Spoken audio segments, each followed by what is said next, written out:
La oración, capítulo 1. ¿Qué orar y cómo orar? Primera parte. Para hablar de este tema tan importante y lleno de fascinación, tenemos que recurrir a la Biblia, libro en el cual encontramos la palabra de Dios. No obstante, no debemos tomar la Biblia de manera liviana, ni en la letra, porque de hacerlo nos llenaremos de muerte y confusión, el cual asimismo nos hizo ministros competentes de un nuevo pacto, ministros no de la letra, sino del Espíritu, porque la letra mata, mas el Espíritu vivifica. Segunda a los Corintios capítulo 3 versículo 6. Siempre que nos acercamos a Dios a escudriñar su palabra, debemos hacerlo sin presunción ni soberbia, y nuestra intención debe ser la de buscar revelación y visión en nuestro espíritu humano y nuestra alma respectivamente, para que el Dios de nuestro Señor Jesucristo, el Padre de gloria, os dé espíritu de sabiduría y de revelación en el pleno conocimiento de Él, alumbrando los ojos de vuestro entendimiento, para que sepáis cuál es la esperanza a que Él os ha llamado, y cuáles las riquezas de la gloria de su herencia en los santos, y cuál la supereminente grandeza de su poder para con nosotros los que creemos, según la operación del poder de su fuerza. Efesios capítulo 1 versículos 17 al 19. Si alcanzamos revelación en nuestro espíritu y visión, es decir, luz en el alma, podemos tener la seguridad de que en cada situación que tratemos con el Señor, conoceremos su voluntad, su deseo y lo satisfaremos. Desde ese punto de vista no nos queda un camino distinto al de recurrir a las palabras del Señor para obtener revelación, conocimiento y visión acerca de la oración. Y uno de los pasajes más notables que hablan sobre el particular está en Mateo 6, versículos 6 al 15, pasaje que nos dedicaremos a profundizar con miras a obtener algunas de las insondables riquezas que el Señor nos legó para nuestro disfrute. Si el lector oyente es juicioso, caerá en la cuenta de que antes de que el Señor nos enseñara a orar, corrigió dos grandes errores que los discípulos cometían en la oración, debido a la influencia religiosa de los judíos de la época. Errores que también son comunes en el tiempo presente por la influencia de Satanás en los grupos cristianos. Miraremos esos errores a la luz del Espíritu y esperamos que el Señor nos enseñe a tener una oración que le sea agradable. La oración de los hipócritas. El primer punto que el Señor Jesús corrigió con respecto a la oración tiene que ver con el cuidado que debemos tener al orar, para que nuestra oración no esté llena de hipocresía. Veamos lo que al respecto dice la palabra de Dios. Y cuando ores, no seas como los hipócritas, porque ellos aman el orar en pie en la sinagoga y en las esquinas de las calles, para ser vistos de los hombres. De cierto os digo que ya tienen su recompensa. Mateo capítulo 6, versículo 5.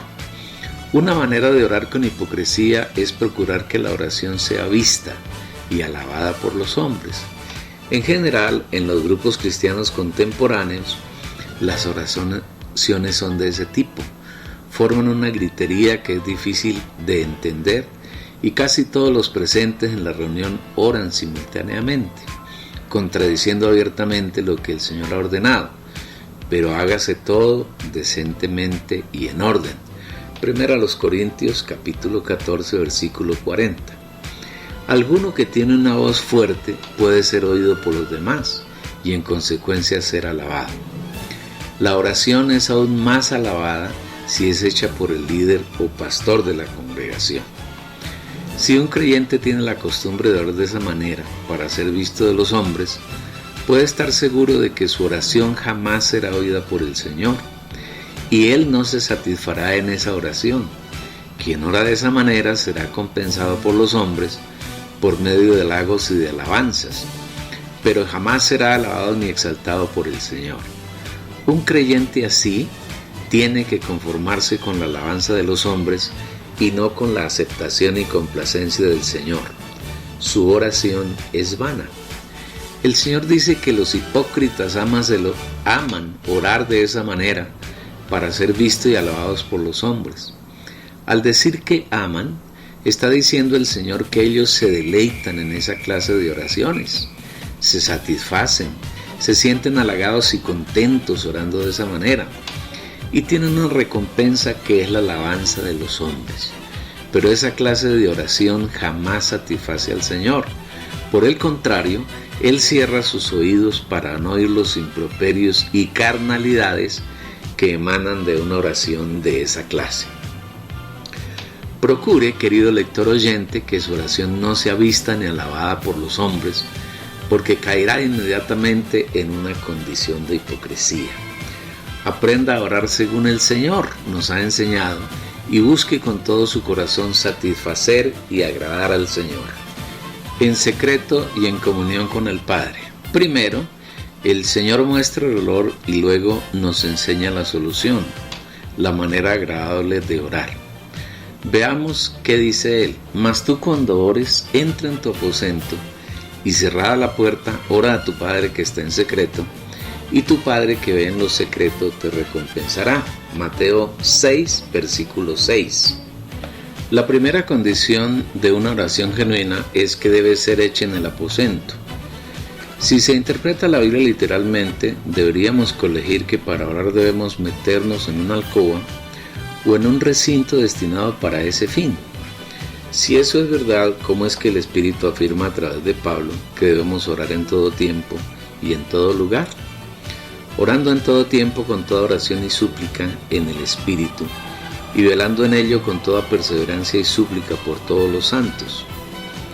Quiero pues que los hombres oren en todo lugar, levantando manos santas sin ira ni contienda. Efesios capítulo 6, versículo 18 y 1 Timoteo capítulo 2, versículo 8. Si el lugar donde debemos orar se limitara a un aposento físico, implicaría que tendríamos que estar confinados a ese lugar de oración, sin salir nunca de allí para poder orar en todo tiempo. De ser así, no podríamos orar en todo lugar. En Mateo el Señor dice que debemos entrar en el aposento. El término aposento hace referencia a un lugar de intimidad y puede compararse con la alcoba nupcial de un matrimonio. Ese aposento tiene que referirse entonces al espíritu humano, porque es el lugar donde Dios habita en el creyente, donde el Hijo de Dios tiene comunión íntima con Él. Nuestro espíritu humano es, entre comillas, la alcoba nupcial de Dios y cada uno de sus hijos. Es el lugar donde Dios y el hombre tienen comunión, porque es en él donde Dios se hace uno con el hombre y el hombre se hace uno con Dios. La traducción del interlineal griego dice así: mas tú cuando ores, entra en tu aposento más interior de ti. En consecuencia, para tener una oración apropiada, el primer aspecto que debemos tener en cuenta es entrar en nuestro espíritu humano. Ese es el aposento del que habla el Señor Jesús. La segunda condición dice, y cerrada la puerta. Una puerta se cierra para impedir que otros puedan entrar en el aposento, lo cual indica que la oración es un asunto individual. Es el encuentro que cada creyente tiene en su espíritu con el Padre, y nadie distinto a los dos puede estar en el aposento ni en la oración. Este aspecto se refiere igualmente a que la oración es íntima entre el Padre y el creyente. Cuando un creyente entra en su aposento, que es su espíritu, entonces su alma, conformada por mente, voluntad y emoción, queda totalmente sometida al espíritu, y no habrá ningún pensamiento, ni sentir, ni deseo que no sean del Señor.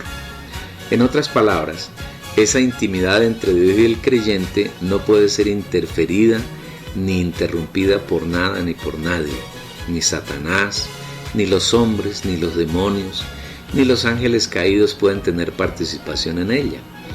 Es exclusiva entre Dios y el creyente. Esta es la manera excelente de someter el alma al espíritu y de negar la vida del alma. Agradecemos al Señor por haber creado en nosotros un espíritu humano y por haber tenido la voluntad de venir a morar en él. Qué delicia es que en ese aposento solo podemos estar el Señor y yo, el Señor y usted. No hay cabida para nadie más. Imaginamos su protesta y sus cuestionamientos al leer estas líneas. Entonces no podemos orar en conjunto, no podemos tener una reunión de oración en la que participe más de un hermano, no podemos orar en cualquier lugar. Sí, podemos y debemos orar en conjunto. Cuando nos reunimos con otros santos para orar, somos más fuertes y nuestra oración es más fluida y somos más poderosos para aplastar al enemigo. Solamente que sin importar si hay 2, 10, 100 o 1000 hermanos, cada uno debe entrar en su aposento. En otras palabras, cada uno debe estar en su espíritu y debe cerrar la puerta. En términos sencillos, la oración es un asunto de intimidad con Dios. Si en una reunión de oración uno o más hermanos no entran en su aposento, la oración fácilmente será desviada y se puede volver una oración de hipocresía, con palabras que solamente salen del alma de quien ora y el Señor no se agradará de ella. Solamente con uno que no esté en su aposento o que abra la puerta, habrá lugar para que Satanás desvíe la oración y ésta no sea hecha en el Espíritu. Podemos y debemos orar en todo lugar, solamente que cuando lo hagamos debemos entrar en nuestro aposento, cerrar la puerta y tener comunión íntima con el Señor. Únicamente en esa condición nuestra oración estará exenta de hipocresía. No importa el lugar donde usted se encuentre, puede ser caminando por la calle, haciendo fila en algún lugar para hacer una diligencia, o yendo a su trabajo en un transporte público, o conduciendo su automóvil, o en su trabajo, o en casa haciendo alguna labor, o haciendo deporte, o en cualquier actividad. Usted puede entrar en su espíritu, que es su aposento más interior, y cerrando la puerta puede estar de, entre comillas, luna de miel con el amado. La oración no tiene ni lugar ni hora específica. Podemos y debemos orar en todo tiempo y en todo lugar. Tal vez hasta aquí el Señor nos ha dado una pequeña luz de cómo debemos orar. Sigamos excavando para obtener más de las muchas riquezas que tiene para nosotros nuestro amado Padre. A continuación el Señor afirma: ora a tu Padre que está en secreto. Al Padre no le gusta la publicidad, le encanta el secreto. Le agrada estar con cada uno de sus hijos en la, entre comillas, cámara nupcial, teniendo una comunión íntima con cada uno de los suyos. Cabe destacar que el ingrediente más importante de la oración es la comunión. Si no hay comunión, no hay oración genuina. En toda oración genuina, el aspecto más sobresaliente es la comunión. Téngase en cuenta que la comunión es el mutuo fluir, el disfrute mutuo de quienes participan en ella. Cuando estamos en comunión con Dios, disfrutamos de todas sus riquezas y Él disfruta del trabajo que ha realizado en nosotros. Cuando estamos en comunión con los hermanos, disfrutamos mutuamente de las riquezas de Dios que se han hecho realidad en cada uno. Nótese que el Señor dice que el Padre está en secreto y es a ese secreto donde debemos entrar para orar a Él. Note que la oración debe dirigirse al Padre y a nadie más, como lo veremos más adelante. Por ahora debemos enfatizar que la oración debe ser secreta y en secreto. Esperamos en el Señor que podamos eliminar de nuestra vida de creyentes esas oraciones públicas, rimbombantes y escandalosas, que ofenden al Padre y también a los oyentes. La oración debe producir tanta armonía, tanta paz y tanto sosiego que se vuelve muy atractiva y despierta en quien ora el deseo de orar sin cesar. Orad sin cesar, 1 Tesalonicenses 5:17. Igualmente, la oración debe ser un medio eficaz para vivir, pensar, hablar y actuar por el Espíritu. A quienes participan en ella debe suministrarles crecimiento en el Señor, edificación, consolación y aliento. Cuando oramos en el Espíritu debemos tener la certeza de que Dios tiene total complacencia en la oración que realizamos. Él debe poder decir de quién o quienes oran: este es mi Hijo amado en quien tengo complacencia. Mateo 17, versículo 5.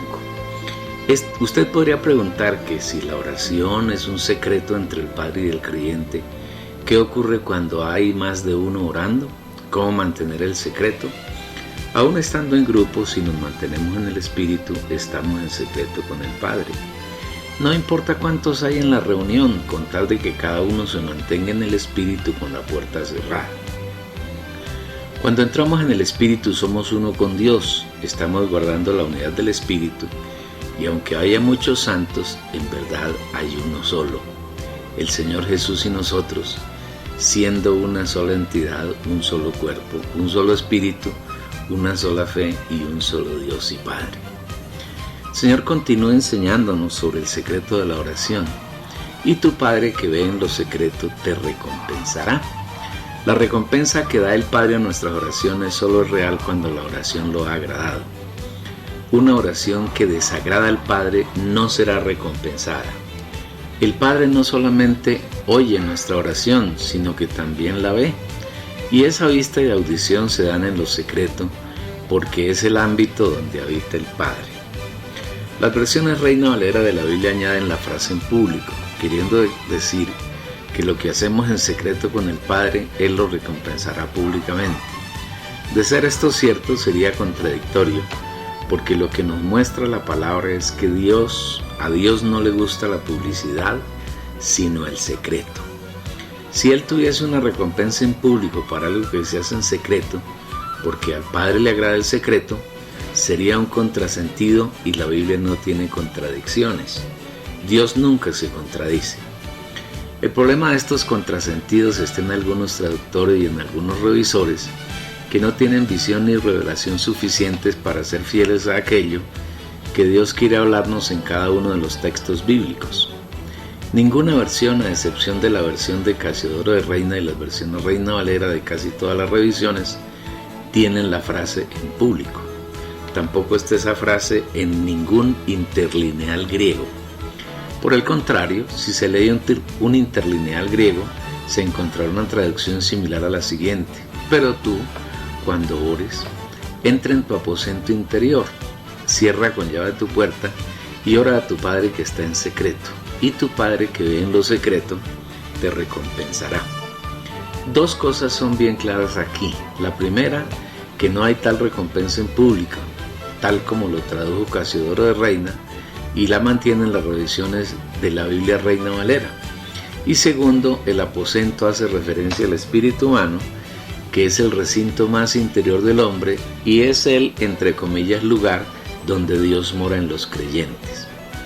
¿Por qué fue agregada la frase te recompensaré en público en la versión Reina Valera y sus múltiples revisiones? No cabe duda que la traducción de la Biblia a los distintos idiomas sea profundamente influida por la visión que tiene el traductor. Y desde el año 1569, en la primera versión de Casiodoro de Reina, conocida como la Biblia del Oso, ya está la frase mencionada. Parecería ser que Cipriano de Valera, quien en 1582 hizo la primera revisión, y las revisiones posteriores o no tuvieron una visión clara de lo que el Señor quería decir en esos versículos, o quisieron mantener las palabras del primer traductor. Cualquiera que sea la razón para que en esa versión exista esa pequeña frase, no deja de inquietarnos su actitud contradictoria frente al deseo del Señor de tener secretos con los suyos, frente al deseo del traductor de ser reconocido públicamente. Un poco de levadura leuda toda la masa. Definitivamente al Señor le encanta la intimidad y el secreto, pero a los religiosos les encanta la fama, el ser reconocidos por los hombres. Cuidémonos para no ser contradictores del Señor. Seamos cuidadosos frente a la hipocresía que se puede presentar en nuestra oración. La oración limitada a las peticiones y basada en vanas repeticiones. No solo el Señor rechaza la hipocresía de la oración, sino que aborrece las vanas repeticiones y que la oración se limite solamente a pedir para satisfacer los gustos y caprichos de quien ora. Este es el segundo error que el Señor desea corregir antes de enseñarnos a orar. Error propio de los religiosos tanto de la época en que Jesús anduvo en carne como del cristianismo contemporáneo. Leamos lo que al respecto nos dice el Señor. Y orando, no uséis vanas repeticiones como los gentiles, que piensan que por su palabrería serán oídos. Mateo 6, versículo 7. Dos palabras se destacan en este versículo: repeticiones y palabrería. Los gentiles son todos aquellos hombres y mujeres que no hacen parte de la nación de Israel. En Cristo, aunque nuestro origen era gentil, ya no lo somos, porque ahora somos parte o hacemos parte del pueblo de Dios, y si somos aquellos que vivimos en el Espíritu, en verdad somos el nuevo hombre, donde no hay judíos y gentiles, sino la expresión de la persona del Señor Jesús. Aboliendo en su carne las enemistades, la ley de los mandamientos expresados en ordenanzas, para crear en sí mismo de los dos un solo y nuevo hombre, haciendo la paz. Y mediante la cruz reconciliar con Dios a ambos en un solo cuerpo, matando en ella las enemistades.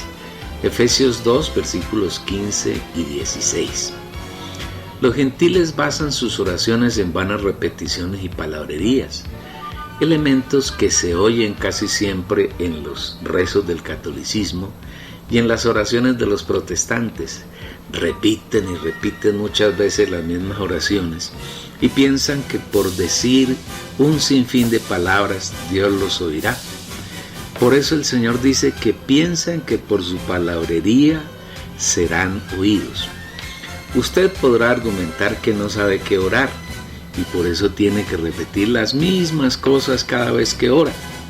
Si esa es su manera de pensar, usted no ha logrado entender ni ver que la Biblia es toda una oración y que sus versículos son la oración más apropiada para tener comunión con el Padre, y que cuando aprendemos a orar la Biblia, oramos en nuestro espíritu. Dios escucha nuestra oración, se complace en ella y la responde. Un par de versículos nos pueden ayudar a comprender ese camino de la oración. Y recibid el yelmo de la salvación y la espada del Espíritu, el cual es la palabra de Dios, con toda oración y petición, orando en todo tiempo en el Espíritu, y para ello velando con toda perseverancia y petición por todos los santos. Efesios capítulo 6 versículos 17 al 18. La palabra de Dios con toda oración. He aquí la clave para orar en todo tiempo en el Espíritu. Si el Señor nos da revelación y visión sobre este pasaje, ya no podremos argumentar que no tenemos que orar, porque no nos alcanzaría toda la vida que tendríamos en esta tierra para orar las múltiples revelaciones que el Señor nos da mediante la Biblia. No debemos perder de vista el hecho de que la Escritura es el soplo, el aliento de Dios, que si bien es cierto que para escribirla Dios usó hombres, es igualmente cierto que esos hombres no hablaron de su voluntad ni de su parecer, sino que hablaron siendo inspirados por el Espíritu Santo, porque ninguna profecía jamás fue traída por voluntad humana, sino que los hombres hablaron de parte de Dios, siendo movidos por el Espíritu Santo. Segunda de Pedro, capítulo 1, versículo 21. Los hijos de Dios que participaron en la escritura de la Biblia no hablaron de sí mismos, sino de parte de Dios, y lo hicieron siendo movidos por el Espíritu Santo, estando llenos de Él. La palabra que se traduce del griego como movidos, es decir, inspirados, da a entender que fueron llevados por el Espíritu Santo, así como el viento lleva un barco velero. El velero está entregado a la voluntad del viento y éste lleva al barco a donde quiere. El barco no puede hacer su voluntad, sino, entre comillas, la voluntad del viento. De la misma manera, los hermanos que el Señor utilizó para escribir la Biblia fueron llevados por el Espíritu y escribieron lo que el Espíritu sopló en ellos. Hay otro versículo que reconfirma esta aseveración y está en 2 Timoteo capítulo 3 versículo 16. Toda la Escritura es dada por el aliento de Dios y útil para enseñar, para redarguir, para corregir, para instruir en justicia. Si la Escritura es el aliento de Dios soplando dentro de quienes la escribieron y exteriorizada por ellas, entonces la Biblia contiene la voluntad de Dios, y orarla es orar según la voluntad de Dios.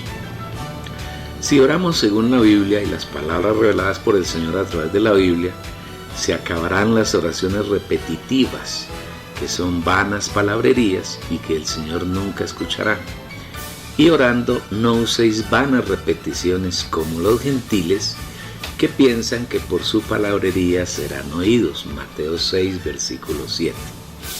Otra característica de las oraciones de los gentiles es que se limitan a pedir cosas para ellos. Leamos lo que el Señor dice al respecto. No os hagáis pues semejantes a ellos, porque vuestro Padre sabe de qué cosas tenéis necesidad antes que vosotros le pidáis. Mateo 6, versículo 8. Es un error que nuestras oraciones se limiten a pedir por nuestras necesidades. El Señor es claro al decir que nuestro Padre sabe cuáles son nuestras necesidades antes de que nosotros le pidamos. El Señor es un Padre amoroso, responsable y cuidadoso de sus hijos y conoce todas nuestras necesidades. Por esa razón, limitar nuestra oración a pedir por nuestras necesidades es una oración que el Señor nunca escuchará ni responderá. Esta es la razón por la cual el Señor habló las palabras que registró en Mateo 6, versículos 25 al 34. Por tanto os digo, no os inquietéis por vuestra vida, qué habéis de comer o qué habéis de beber, ni por vuestro cuerpo, qué habéis de vestir. ¿No es la vida más que el alimento y el cuerpo más que el vestido?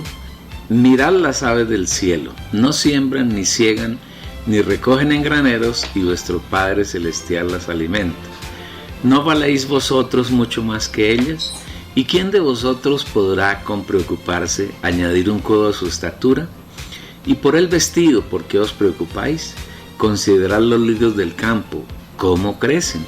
No se afanan ni hilan, pero os digo que ni aun Salomón, con toda su gloria, se vistió como uno de ellos. Y si a la hierba del campo que hoy es, y mañana se echa en el horno, Dios la viste así, ¿no hará mucho más a vosotros, hombres de poca fe? No os preocupéis pues diciendo, ¿qué comeremos, o qué beberemos, o con qué nos vestiremos? Porque los gentiles buscan con afán todas estas cosas. Vuestro Padre Celestial sabe que tenéis necesidad de todas estas cosas. Mas buscad primeramente el reino de los cielos y su justicia, y todas estas cosas serán añadidas. Así que no os inquietéis por el día de mañana, porque el día de mañana traerá su propia inquietud. Basta a cada día su propio mal. Las mayores preocupaciones del ser humano tienen que ver con la comida, la bebida y el vestido. Y lamentablemente los creyentes dedican la mayor parte de sus oraciones a pedirle al Señor que les supla estas necesidades. De esta manera la oración se convierte en una oración propia de los gentiles, repeticiones y repeticiones, pidiendo cosas para quien ora. El Señor nos dice que no debemos preocuparnos por la comida y pone como ejemplo a las aves. Estas no siembran, no cosechan, no guardan en graneros previendo el futuro, y a pesar de esa falta de previsión de ellas, nuestro Padre Celestial les da su porción cada día, nunca pasan hambre. Igualmente, hablando del vestido, hace la comparación con los lirios del campo. Ellos no tienen una empresa textilera, pero su vestido es mejor que el del rey Salomón. En su tiempo, este rey era tal vez el hombre más rico de la tierra. Si en ese entonces hubiese existido la revista Forbes o la revista Dinero, u otra clase de revistas que publican clasificaciones de los hombres más ricos del planeta Tierra, sin duda Salomón hubiese encabezado esa lista durante mucho tiempo. No obstante, con todas sus riquezas, él no podía vestirse con tanta gala como lo hace un lirio. Nadie puede suplirnos las necesidades mejor que el Padre. El problema en nosotros es que somos hombres de poca fe. Y aunque el Señor nos dice reiteradamente que no nos preocupemos por esas cosas, aún desconfiamos del Señor y nos angustiamos. Creemos que somos nosotros quienes podemos darnos el sustento y no podemos ver que nada trajimos a este mundo y todo lo que tenemos nos ha sido dado por el Señor. También dice el Señor que nada ganamos con afanarnos y preocuparnos. No podemos hacer blanco o negro siquiera un cabello, y menos añadir 1 centímetro a nuestra estatura.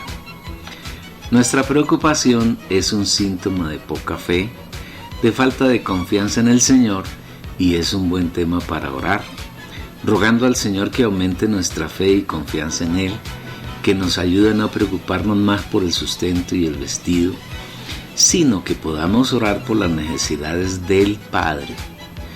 Esta es tal vez la más grande batalla que tenemos que pelear y ganar diariamente. Continúa diciendo el Señor que esta preocupación, afán y angustia es propia de los gentiles, pero que nosotros, sus hijos, los hijos de Dios, debemos tener la plena certeza de que nuestro amado Padre sabe que necesitamos estas cosas y que en lugar de estar preocupados por ellas, debemos tener como prioridad el reino de los cielos y su justicia. El mayor anhelo que hay en el corazón del Señor es tener su reino aquí en la tierra. En eso ha trabajado por miles de años. Primero lo intentó con los ángeles y estos se rebelaron y se opusieron a él. Luego creó al hombre y éste se hizo uno con Satanás y se convirtió en un opositor del Señor. Después de entre la raza humana caída, llamó a un hombre que lo hizo su amigo, Abraham. A él le dio Isaac, de Isaac nació Jacob, y este fue el padre del pueblo de Israel, con quien Dios anhelaba tener su reino en la tierra. El pueblo fue muy rebelde y frustró el magnífico deseo de Dios. Entonces Dios mismo se hizo carne, vivió en esta tierra encarnada en Jesús, murió en la cruz, resucitó y como espíritu se metió en el espíritu humano de sus discípulos y de esta manera formó su iglesia con la intención de tener su reino. Sin embargo, los miembros de la iglesia se rebelaron igualmente contra él, se dedicaron a seguir a hombres y a servir a Satanás, constituyéndose en opositores de Dios. No obstante, el Señor es persistente y de entre sus hijos que están en la iglesia a lo largo de los siglos, en el Nuevo Testamento, ha llamado y está llamando a algunos para constituirnos como miembros del reino de los cielos, y lo ha logrado y lo está logrando. El Señor vendrá muy pronto a la tierra para tomar posesión de los reinos de ella, pero antes está preparando a unos pocos que oyen su voz y que le abren la puerta para vivir en comunión con Él. A estos se está constituyendo como las primicias, y cuando nos haya constituido, vendrá a la tierra. Mayores riquezas de este tema puede encontrarlas leyendo los libros El reino de Dios y el reino de los cielos, y el libro Los vencedores, las primicias, el hijo varón y los vencedores de la gran tribulación, del mismo editor y ya publicado en este medio. Por eso en el pasaje que estamos viendo, el Señor nos invita a no preocuparnos por nuestras necesidades, sino a tener como meta su reino y su justicia. Si usted, querido lector, es uno de los que ha oído la voz del Señor y le ha abierto la puerta para que Él entre, sin duda el Señor lo está preparando para ser parte de las primicias, y usted entrará en el reino de los cielos. No desoigamos la voz del Señor, Él está llamando. Él no está tocando la puerta, solo lo está llamando a usted, y me ha llamado a mí para que le abramos la puerta de nuestro ser, especialmente nuestro corazón. Él desea entrar para que tengamos un disfrute mutuo. Él disfruta de su obra en nosotros y nosotros disfrutamos de sus inconmensurables riquezas. De esta manera nos estamos ocupando de su reino y su justicia. Como consecuencia, las cosas requeridas para suplir nuestras necesidades serán añadidas. No busquemos más las añadiduras, busquemos la satisfacción del Señor, su beneplácito, su alegría y su satisfacción. Busquemos su reino y su justicia. Rechacemos toda preocupación por nuestro mañana, porque ni siquiera sabemos si habrá mañana, y si existe, ese día tendrá su propia inquietud. Vivamos solamente el presente, el hoy, y vivámoslo en el Señor, teniendo comunión con Él, agradándolo, deleitándolo, satisfaciéndolo, buscando su alegría y su bienestar. Si lo hacemos así, nuestro galardón será glorioso. Este es mi Hijo amado, en quien tengo complacencia. De todas maneras, no piense que por el hecho de buscar el reino de los cielos y su justicia, no habrá afán para cada día, porque el Señor dice, el día de mañana traerá su propia inquietud. Basta a cada día su propio mal. Necesitamos aprender a vivir cada día descansando en el Señor, enyugándonos con Él para encontrar descanso para nuestras almas y haciendo conocidas nuestras peticiones en toda oración y dándole gracias por todas las cosas que nos acontecen. Venid a mí todos los que estáis trabajados y cargados, y yo os haré descansar. Por nada estéis afanosos, sino sean conocidas vuestras peticiones delante de Dios en toda oración y ruego, con acción de gracias. Y la paz de Dios, que sobrepasa todo entendimiento, guardará vuestros corazones y vuestros pensamientos en Cristo Jesús. Y sabemos que a los que aman a Dios, todas las cosas les ayudan a bien, esto es, a los que conforme a su propósito son llamados. Mateo 11, versículo 28, Filipenses capítulo 4, versículos 6 y 7, y Romanos capítulo 8, versículo 28. Una vez que tenemos revelación y luz acerca de los dos errores más comunes en la oración, después de que hemos roto los paradigmas que durante siglos Satanás ha sembrado en los corazones de los creyentes a través de la religión, y ya que nos hemos despojado de todo lo que desagrada al Señor en el tema de la oración, podemos dedicarnos a aprender del Señor cómo orar. Para ello debemos leer y orar los versículos hablados por el Señor en Mateo 6, del 9 al 13. Vosotros pues oraréis así: Padre nuestro que estás en los cielos, santificado sea tu nombre, venga tu reino, hágase tu voluntad como en el cielo, así también en la tierra. El pan nuestro de cada día, dánoslo hoy, y perdónanos nuestras deudas, como también nosotros perdonamos a nuestros deudores. Y no nos metas en tentación, mas líbranos del mal, porque tuyo es el reino y el poder y la gloria, por los siglos de los siglos. Amén. Veamos cada uno de los aspectos que contienen estos 5 versículos, rogando al Señor que nos dé revelación y visión acerca del camino apropiado para la oración. La oración debe dirigirse al Padre. La oración que agrada a Dios es únicamente aquella que se dirige al Padre. No debemos dirigir nuestra oración a los hermanos, ni al Espíritu Santo, ni al Señor Jesús, únicamente al Padre.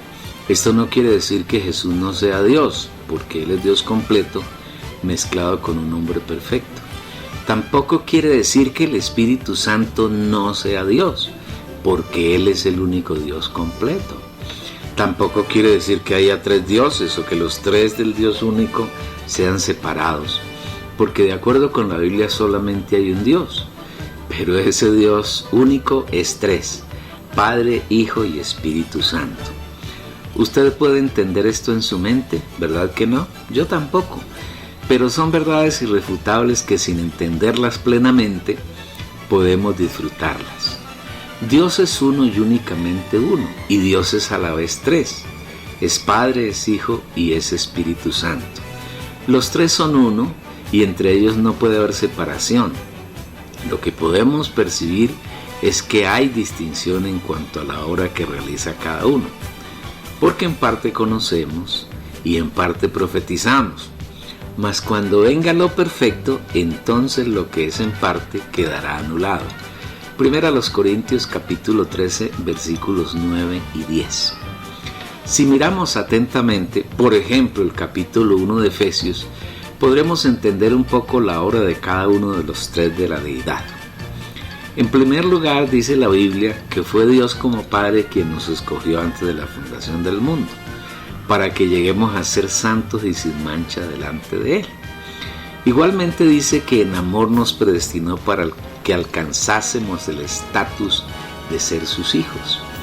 Bendito sea el Dios y Padre de nuestro Señor Jesucristo, que nos bendijo con toda bendición espiritual en los lugares celestiales en Cristo, según nos escogió en Él antes de la fundación del mundo, para que fuésemos santos y sin mancha delante de Él en amor, predestinándonos para filiación por medio de Jesucristo para sí mismo, según el buen placer de su voluntad.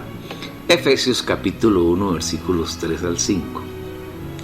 Dice también este capítulo de la Biblia que la elección del Padre fue por medio del Hijo de Jesucristo, quien nos redimió con la sangre que Él adquirió cuando se hizo hombre, que perdonó nuestros pecados mediante su gracia abundante, que nos hizo conocer esa gracia en toda sabiduría e inteligencia espiritual.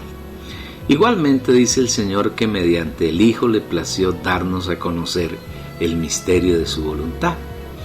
También dice la palabra que un día, cuando los tiempos lleguen a la plenitud, todas las cosas que hay en los cielos y que hay en la tierra serán encabezadas por el Hijo, que en Él recibimos a Dios mismo como herencia, pues a Dios le plació predestinarnos para ser sus herederos y que hiciéramos su voluntad, para alabanza de la gloria de su gracia, con la cual nos agració en el amado, en quien tenemos redención por su sangre, el perdón de los delitos, según las riquezas de su gracia, que hizo sobreabundar para con nosotros en toda sabiduría y prudencia, dándonos a conocer el misterio de su voluntad, según su beneplácito, el cual se había propuesto en sí mismo para la economía de la plenitud de los tiempos, de hacer que en Cristo sean reunidas bajo una cabeza todas las cosas, así las que están en los cielos como las que están en la tierra. En Él asimismo fuimos designados como herencia, habiendo sido predestinados conforme al propósito del que hace todas las cosas según el consejo de su voluntad. Efesios capítulo 1, versículos 6 al 11. También afirma la palabra que por haber creído en Cristo, fuimos sellados con el Espíritu Santo. Un sello es una señal de pertenencia. Dios nos compró y mediante el Espíritu nos selló y nos hizo de su propiedad. Somos su herencia, pertenecemos a Él. En Él también vosotros, habiendo oído la palabra de la verdad, el evangelio de vuestra salvación, y en Él habiendo creído, fuisteis sellados con el Espíritu Santo de la promesa, que es las arras de nuestra herencia, hasta la redención de la posesión adquirida para alabanza de su gloria. Efesios capítulo 1, versículos 13 y 14. Como somos de su propiedad, Dios vino a nosotros como el Espíritu para hacer las arras, es decir, un anticipo de la herencia de Dios que hoy disfrutamos y que disfrutaremos en plenitud por la eternidad. Si lo observamos desde otro ángulo, encontraremos que cuando Dios se manifiesta como el Padre, es invisible e inaccesible, el único que tiene inmortalidad, que habita en luz inaccesible, a quien ninguno de los hombres ha visto ni puede ver, al cual sea la honra y el imperio sempiterno. Amén. 1 Timoteo capítulo 6, versículo 16. Pero un día se hizo visible como el Hijo, haciéndose hombre, encarnándose en Jesús, y en ese estado muchos lo vieron, lo palparon, lo contemplaron y lo oyeron. Lo que era desde el principio, lo que hemos oído, lo que hemos visto con nuestros ojos, lo que hemos contemplado y palparon nuestras manos, tocante al verbo de vida. 1 de Juan, capítulo 1, versículo 1. Debido a que Dios no solamente deseaba ser visto, contemplado y palpado, sino que anhelaba morar en algunos hombres a quienes ha constituido como sus hijos, una vez que Jesús murió y resucitó, vino a los suyos, y se sopló para dentro de ellos como el Espíritu de santidad. Cuando llegó la noche de aquel mismo día, el primero de la semana, y habiendo dicho esto, sopló y les dijo: recibid el Espíritu Santo. Juan capítulo 20, versículos 19 y 22. Dentro de nosotros hoy Él es el Espíritu de realidad, es decir, hace real para nosotros todo lo que Dios es, todo lo que Dios tiene y todo lo que Él ha logrado, con el fin de que todas sus riquezas sean nuestra herencia y disfrute diario. Anhelamos que el lector oyente encuentre en estos párrafos un poco de revelación, de visión y de gracia para que disfrute al Dios que adoramos y amamos, que es uno, únicamente uno, y que es tres. Una vez que alcanzamos esta luz, volvamos al asunto central.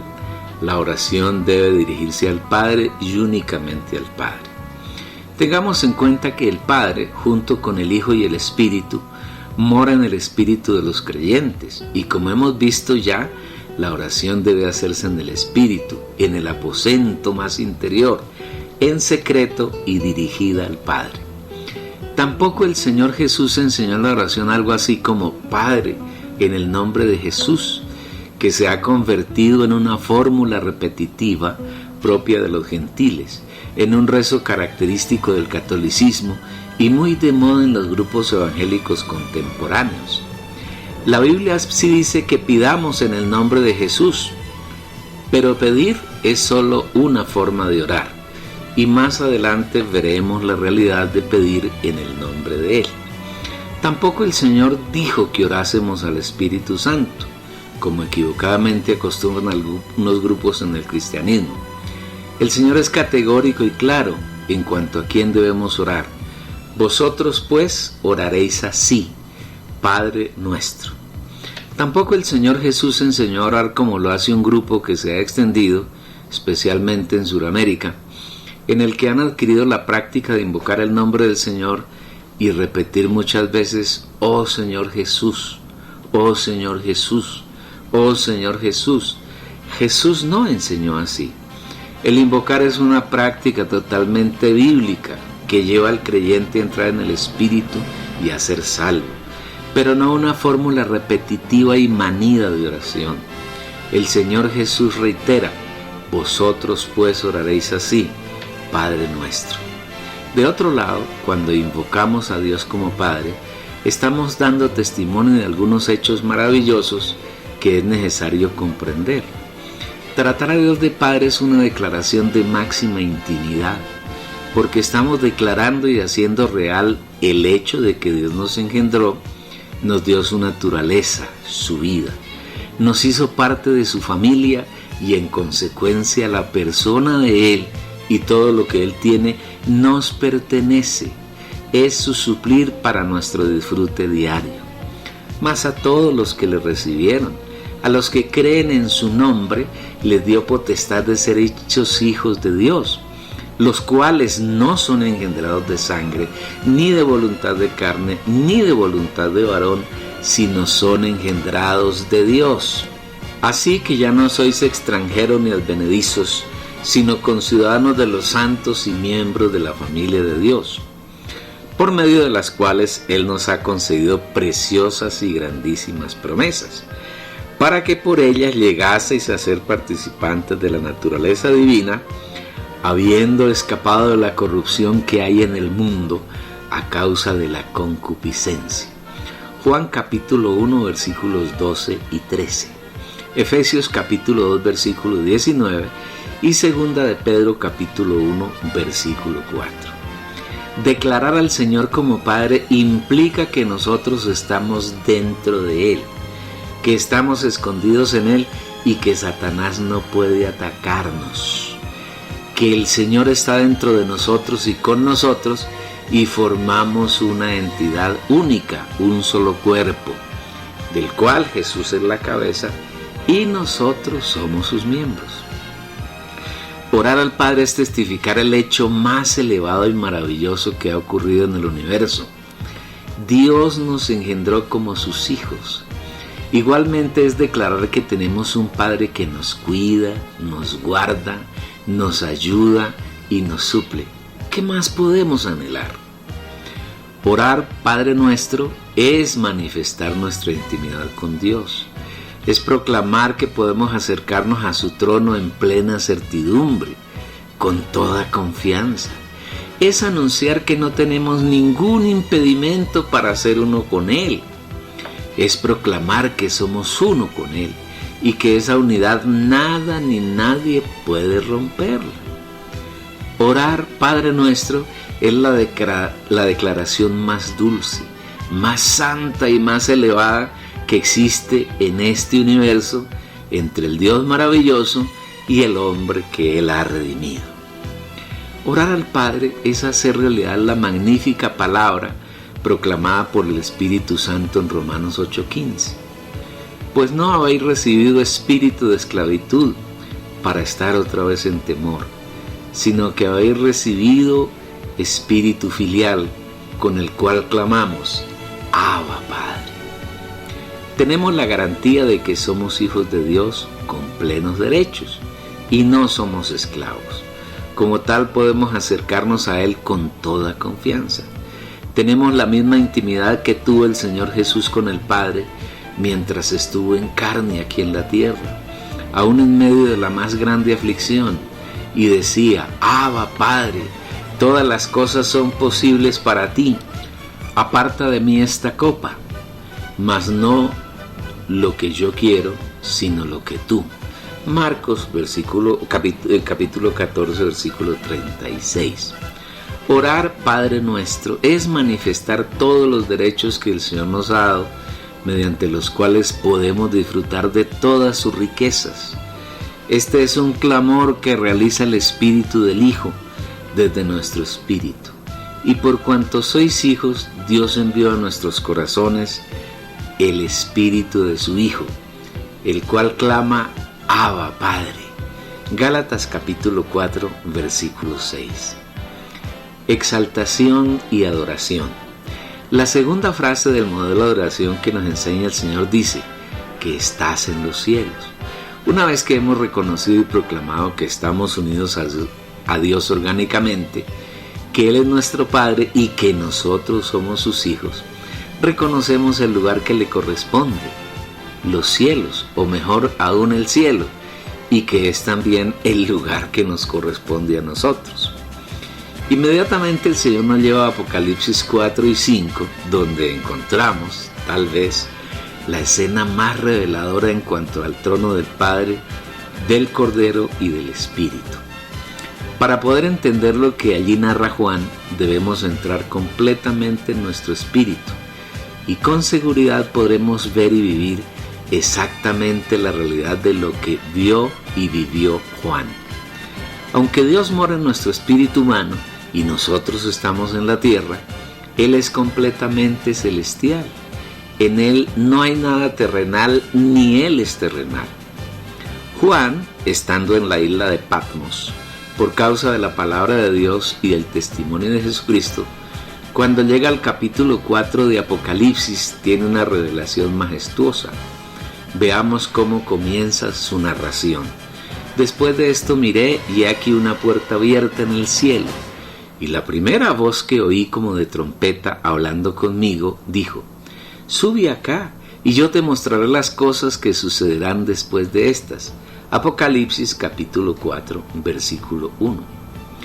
Juan era un hijo de Dios que estaba muy atento a ver y oír las cosas que el Señor quería revelarle. Por eso, después de que el Señor le mostró las distintas fases de la degradación de la iglesia, en los capítulos 2 y 3 de Apocalipsis, lo dispone para mostrarle cosas más hermosas y elevadas, como es la gloria de Dios Padre, Hijo y Espíritu, gloria en la que Él vive. Seguramente quien habla aquí con Juan es el Señor Jesucristo, dando cumplimiento por lo dicho por el Espíritu en 1 Timoteo capítulo 2 versículo 5, porque hay un solo Dios y un solo mediador entre Dios y los hombres, Jesucristo hombre. Esa voz le pidió que subiera donde estaba Él, para mostrarle las cosas que vendrían después de las que ya le había mostrado. Subir aquí no implica ir arriba según la orientación física que tenemos nosotros, de ubicación geográfica o astronómica. Subir implica entrar en la gloria de Dios, tener el privilegio de entrar en el ámbito donde Él vive y a donde Él está en su trono y desde donde gobierna el universo. Es por eso que Juan continúa, y al instante yo estaba en el Espíritu, Apocalipsis 4, versículo 2. No hay camino distinto por el cual podamos penetrar en la gloria de Dios sino estando en el Espíritu. Cuando Juan oyó la voz que lo llamaba, inmediatamente entró en el Espíritu. En ese momento su alma y su cuerpo fueron sometidos totalmente a su espíritu humano, donde mora Dios como el Espíritu, y estando en esa condición, él tuvo una visión estupenda.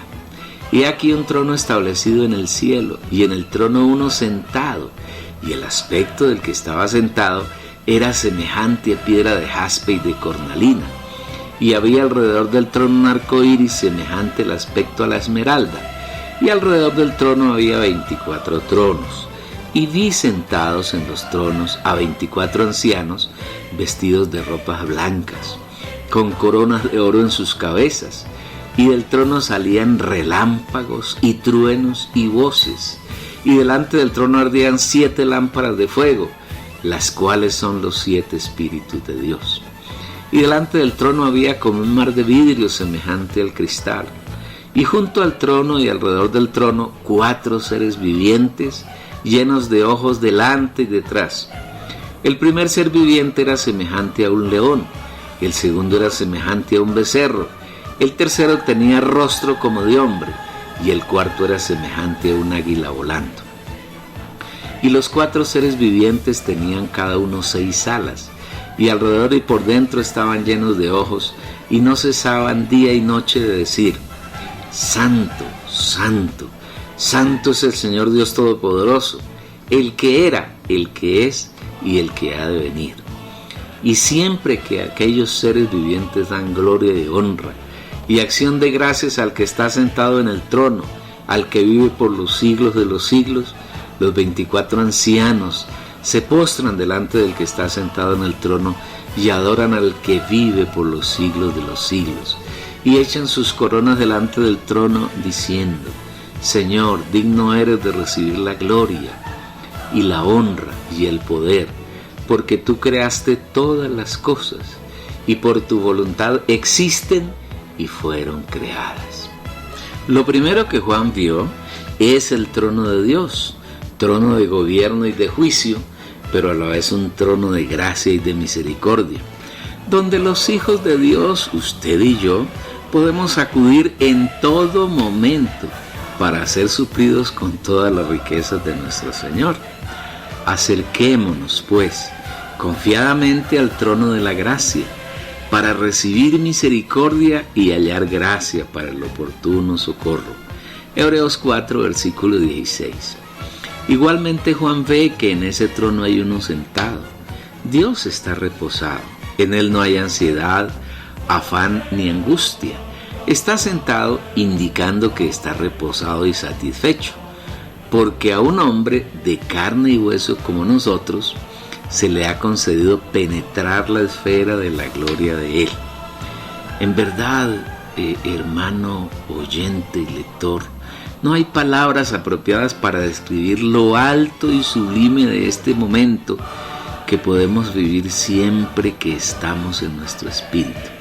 Todos nosotros, los hijos de Dios, que vivimos en el espíritu, podemos tener una experiencia similar a la de Juan.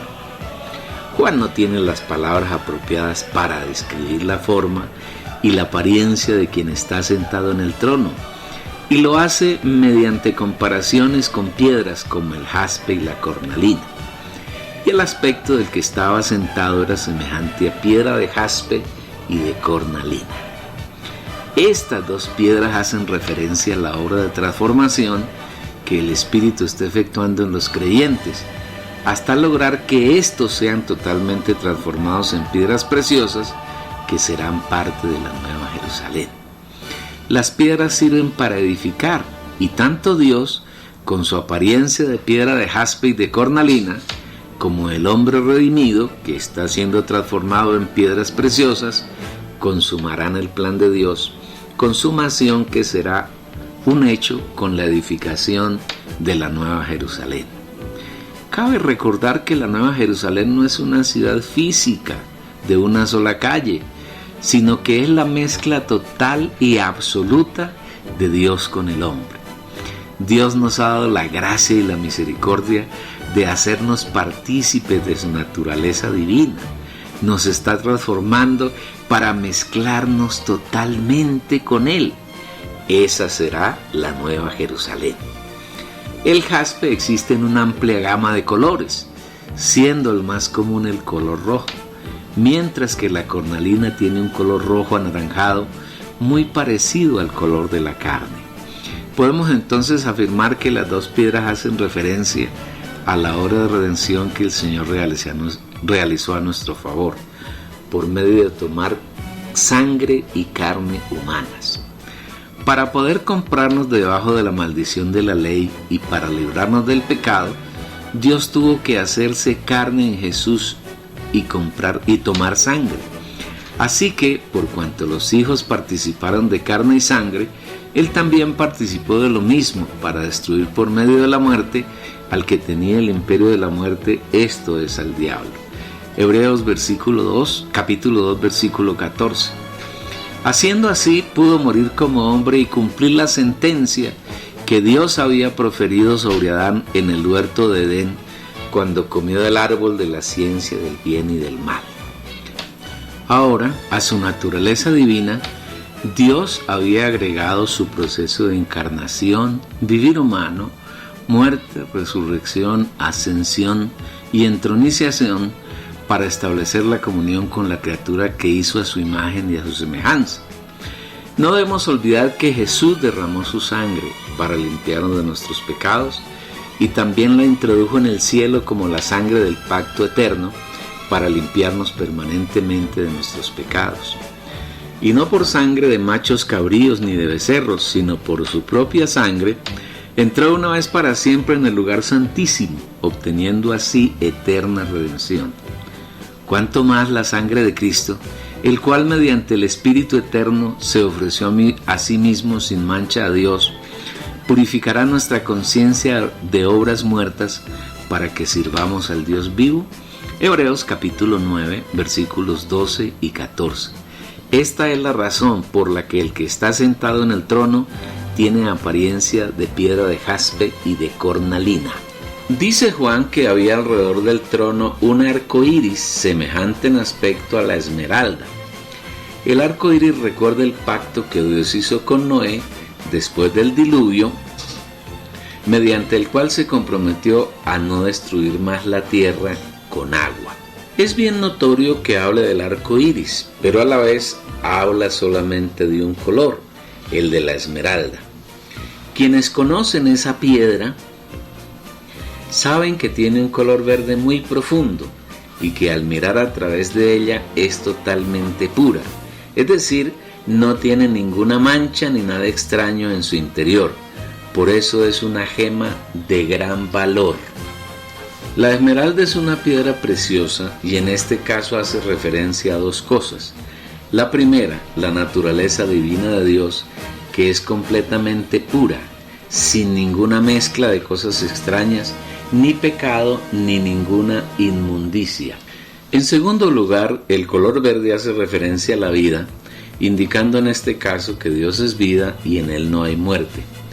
Qué maravilloso estar en la presencia de un Dios lleno de vida y puro, santo y sin mancha. Ese trabajo de transformación está realizando Dios en los creyentes para presentarnos a sí mismo una iglesia gloriosa sin mancha ni arruga ni cosa semejante. Cristo amó a la iglesia y se entregó a sí mismo por ella para santificarla, purificándola por el lavamiento del agua por la palabra, a fin de presentársela a sí mismo una iglesia gloriosa que no tuviese mancha ni arruga ni cosa semejante, sino que fuese santa y sin defecto. Efesios capítulo 5, versículos 25 al 27. Los 24 ancianos. El relato continúa hablando de 24 ancianos que están vestidos de ropas blancas con coronas de oro en sus cabezas. Un trono implica autoridad y gobierno, y al existir 24 tronos, con 24 ancianos sentados en ellos, quiere decir que Dios no está gobernando solo, sino que comparte su gobierno sobre el universo con esos 24 ancianos. ¿Quiénes son ellos? Para poder entenderlo, debemos poner atención a los vestidos y las coronas que ellos tienen en sus cabezas.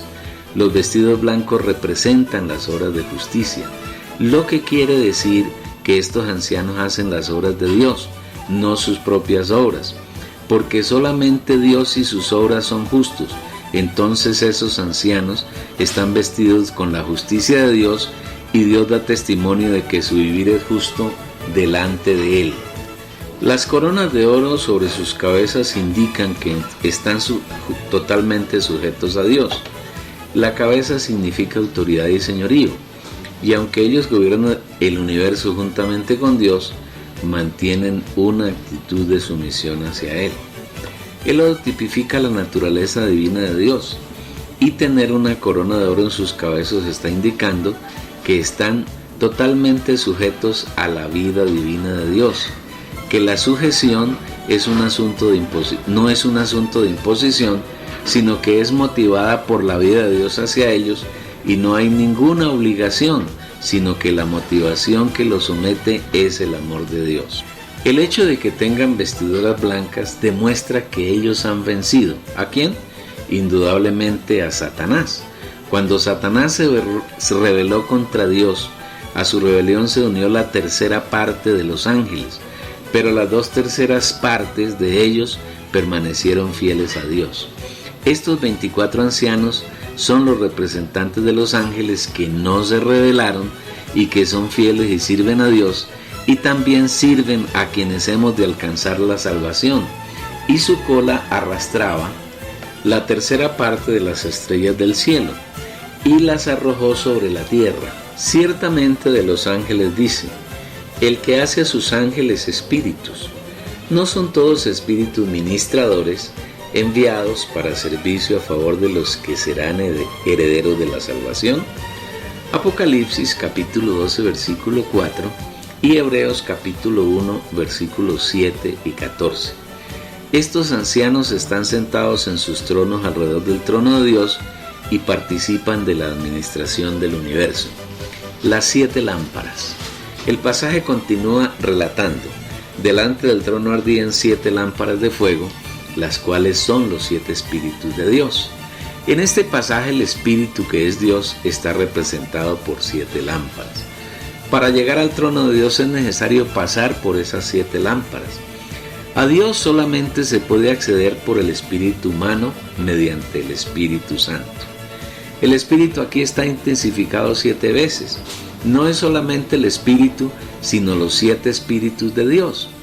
Debemos recordar que el Apocalipsis habla especialmente de los tiempos finales, es decir, de la época en que el tiempo está llegando a su fin para dar paso a la eternidad. Y esos tiempos finales comprenden desde la venida del Señor Jesús en carne hasta el final del milenio, cuando entrará nuevamente la eternidad.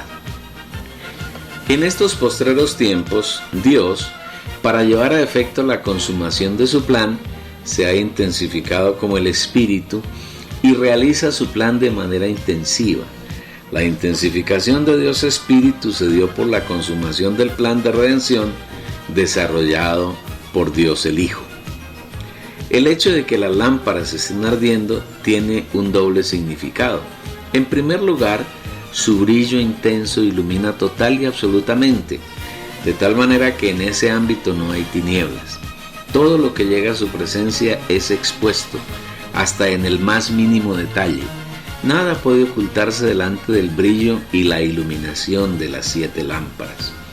En segundo lugar, las lámparas ardiendo son útiles para quemar toda inmundicia, todo aquello que no es de Dios y que esté en alguno de los seres que se acercan al trono de Dios.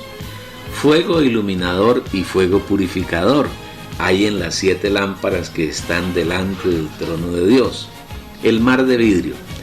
El relato del cielo y el trono de Dios continúa. Delante del trono había como un mar de vidrio semejante al cristal. Sobre este mar de vidrio estarán de pie muy cerca del final de la gran tribulación, y pasado el juicio del tribunal de Cristo, aquellos creyentes que pasaron por la gran tribulación y vencieron el nombre de la bestia, su imagen, su marca y su número. Vi también como un mar de vidrio mezclado con fuego, y a los que habían salido victoriosos sobre la bestia y su imagen y el número de su nombre, en pie sobre el mar de vidrio con las arpas de Dios. Apocalipsis capítulo 15 versículo 2. A diferencia del mar de vidrio que Juan vio en Apocalipsis 4, en el capítulo 15 está mezclado con fuego. Ese mar de vidrio debe ser el lago de fuego, donde serán lanzados vivos el anticristo, el falso profeta y aquellas de las naciones que serán los cabritos y que estarán a la izquierda del Señor Jesús, cuando Él con sus vencedores, es decir, con nosotros, juzgue a las naciones de acuerdo con el comportamiento que tuvieron para con los suyos durante la gran tribulación. El lector podrá encontrar más detalles sobre el tema en el capítulo 10 del libro El Reino de Dios y el Reino de los Cielos, tomo 2, del mismo editor y publicado en YouTube.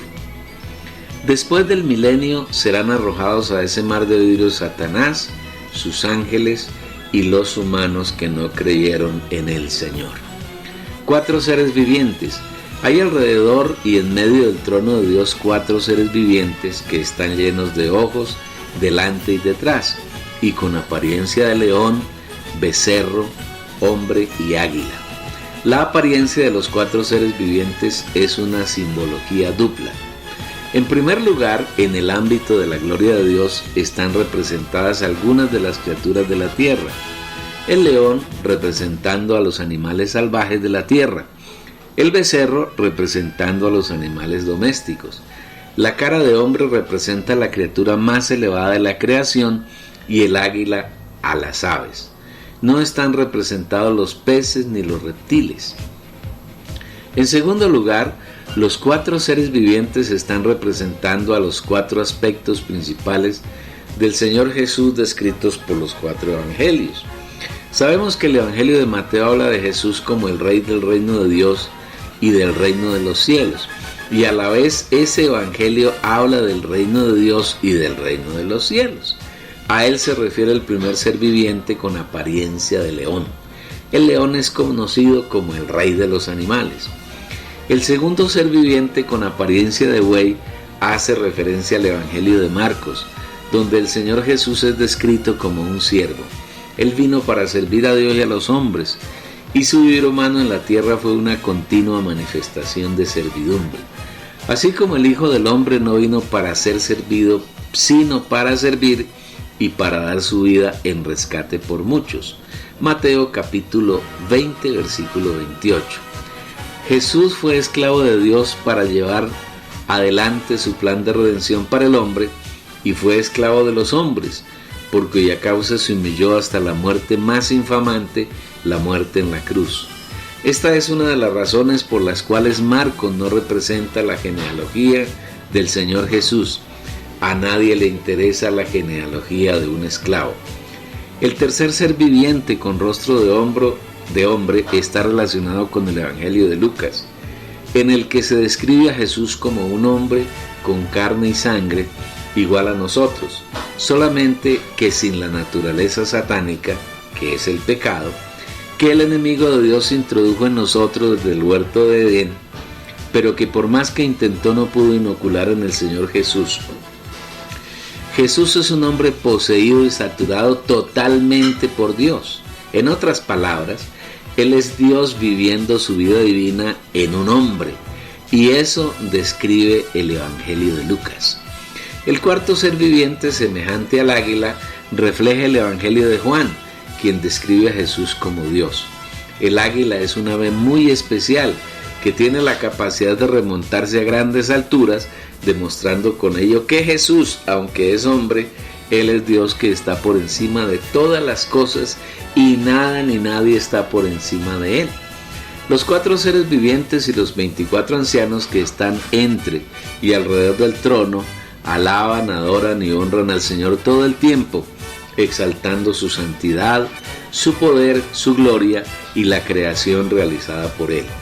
Y los 4 seres vivientes tenían cada uno 6 alas, y alrededor y por dentro estaban llenos de ojos, y no cesaban día y noche de decir: Santo, Santo, Santo es el Señor Dios Todopoderoso, el que era, que es y el que ha de venir. Y cuando los 4 seres vivientes den gloria y honra y acción de gracias al que está sentado en el trono, el que vive por los siglos de los siglos, los 24 ancianos se postrarán delante del que está sentado en el trono y adorarán al que vive por los siglos de los siglos y echarán sus coronas delante del trono diciendo: digno eres tú, Señor y Dios nuestro, de recibir la gloria y la honra y el poder, porque tú creaste todas las cosas y por tu voluntad existen y fueron creadas.